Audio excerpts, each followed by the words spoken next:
Buenas tardes, mi nombre es Juana Ramona Gómez, soy profesora universitaria y licenciada en Letras, egresada de la Universidad Nacional de Misiones.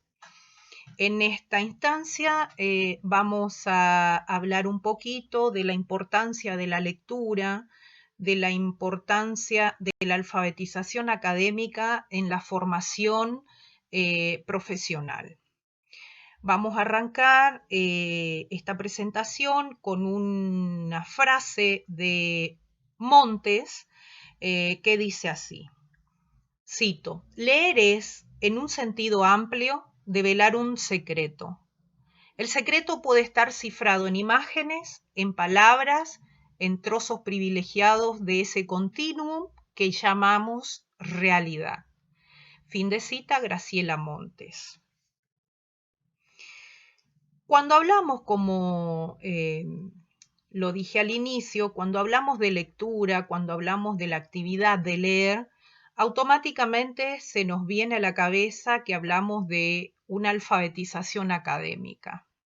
Ahora bien, ¿qué es la alfabetización académica? La alfabetización académica puede ser definida como un proceso de enseñanza mediante el cual se pretende desarrollar en profesionales y estudiantes universitarios las habilidades de la lectura y de la escritura. Esto puede ser definida como un conjunto de nociones, de estrategias, de participación que van a formar parte de una cultura discursiva. Ahora bien, entonces, esta alfabetización va a ser parte de la comunidad alfabetizada porque van a tener o van a contar con las habilidades de producir, construir y reconstruir diferentes tipologías textuales, van a tener la habilidad de una comunicación que utilice varias técnicas que van a tener en cuenta además el espacio y el tiempo en donde se producen. Cuando hablamos de una comunidad alfabetizada, no podemos dejar de referirnos, y más en estas épocas en las que estamos atravesando, que esto va a tener relación directa con una alfabetización tecnológica. ¿A través de qué? A través de la lectura, a través de la escritura académica y a través de todas el manejo de habilidades que tengan que ver con la tecnología de la información y la comunicación. ¿Qué nos va a permitir esto? Nos va a permitir acceder a diferentes tipologías textuales, pero no solamente al acceso, sino a la reflexión sobre lo que yo estoy leyendo, según evidentemente nuestro razonamiento, nuestra ideología implícita, donde la escritura tiene un alto potencial para construir ideas y eso nos va a permitir transferir conocimientos. Ahora bien, ¿qué es la lectura? Leyendo diferentes teorías o diferentes paradigmas o diferentes escritores que tienen su concepción sobre esta terminología, yo elegí algunas que me parecieron las más significativas. Una dice que la lectura es un proceso de significación y comprensión de algún tipo de información y o ideas almacenadas en un soporte y transmitidas mediante un código que está cifrado en el lenguaje y que puede ser táctil o visual. Por otro lado, también se define la lectura como un complejo proceso que implica diferentes actividades físicas, mentales y emocionales. Durante el proceso lector se ponen en juego, aparte de las capacidades visuales y perceptivas, el dominio normativo de la lengua y el vocabulario, el conocimiento del tema en cuestión. Y fíjense que es súper interesante el estado de ánimo de quien ejerce la actividad lectora. Por eso también hoy día se habla mucho de la inteligencia emocional, ¿no es cierto? No podemos concebir al sujeto sin todas sus vivencias emocionales. Por otro lado, Isabel Solé dice que la lectura o en la lectura, el lector es un sujeto activo que procesa el texto y le aporta sus conocimientos, sus esquemas previos, sus experiencias. Ella parte de la idea que un lector experto le atribuye sentido y significado al texto, no concibe la idea o el supuesto de un lector que solamente recita el texto. Ahora bien, ¿qué es leer? Según Tapia Alonso, dice que cuando se lee un texto se construye una representación de su significado guiado por las características del mismo, que en el caso pueden ser las letras y las palabras. Según De Fior, leer consiste en descifrar el código de la letra impresa para que éste tenga significado y consecuentemente pueda allí producirse la comprensión del texto. En otras palabras, podríamos decir que leer es un esfuerzo en busca de significado. Es una construcción que demanda una participación activa del sujeto mediante el uso de todo tipo de claves y estrategias.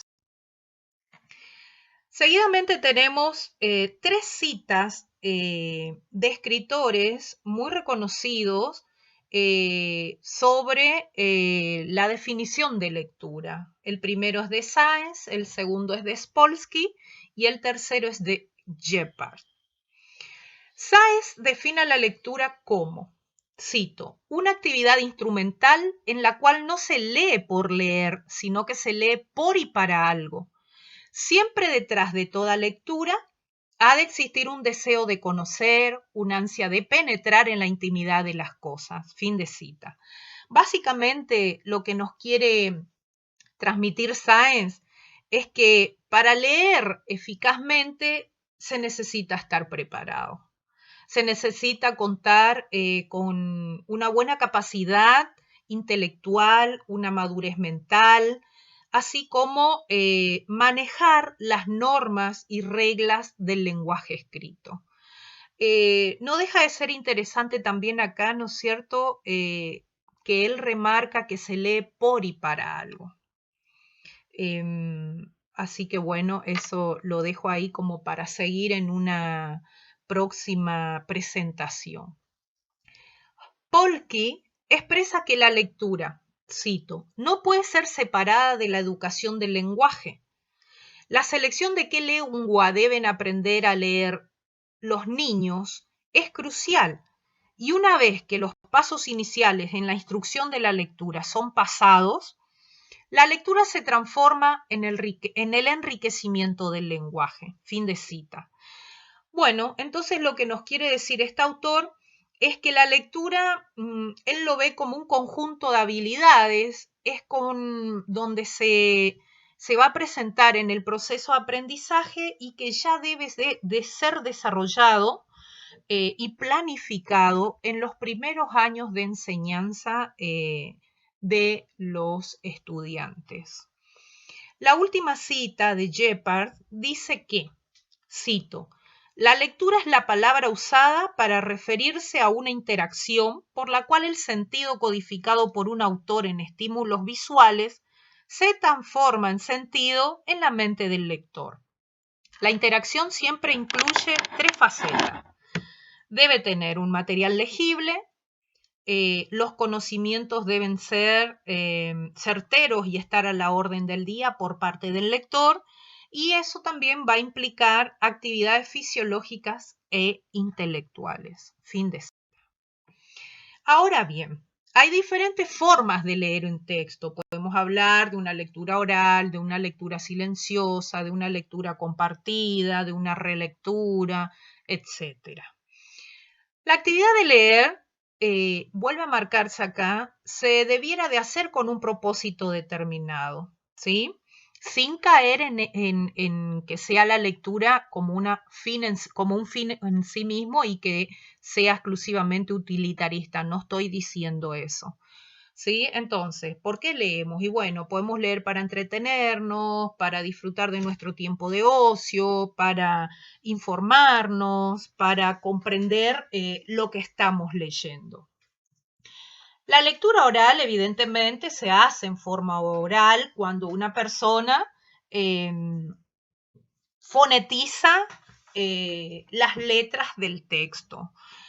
Y vamos a tener una buena lectura oral cuando utilizamos una rapidez adecuada, cuando hay una buena dicción de las palabras y un buen manejo de los signos de puntuación que al fin y al cabo son los que nos van a marcar los silencios dentro de la lectura y eso va a incidir directamente en el significado de lo que nosotros estamos leyendo. La lectura informativa. Bueno, cuando hacemos una lectura informativa, básicamente lo que persigue este tipo lector es obtener información, ¿sí? Es obtener una visión global y completa de las ideas centrales y más importantes del texto.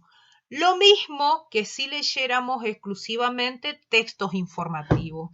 La lectura de textos expositivos, tanto como la lectura de textos informativos, persigue la misma finalidad, ¿sí? Que es obtener información y quedarnos con las ideas principales del texto. La lectura comprensiva. Bueno, cuando hablamos de una lectura comprensiva ya entran a jugar otros factores, otras habilidades lectoras, podríamos decir, ¿sí? Es la lectura que permite asimilar realmente lo que nosotros le estamos leyendo acerca del tema. Nos permite internalizarnos de los conocimientos que está presentando ese escrito y podemos inclusive hacer lo propio. Lo podemos explicar con nuestras palabras porque hemos comprendido y entendido las informaciones del texto. Podemos hacer relaciones. Este tipo de lectura se hace para entender y no solamente con la finalidad de leer para informarnos. ¿Cómo podemos llegar a una buena lectura comprensiva? No se logra muchas veces, depende de la información que presenta el texto, depende de los conocimientos del lector, si es un lector amateur o si estamos hablando ya de un lector más profesional, podríamos decir, ¿no es cierto? Entonces, cuando empezamos a leer un texto, si no lo entendemos en la primera lectura, es conveniente hacer más de una lectura, ¿sí? Entonces podemos hacer una lectura preliminar, una lectura analítica y una lectura crítica, que es lo que vamos a ir explicando a continuación. ¿Cuándo se da una lectura preliminar?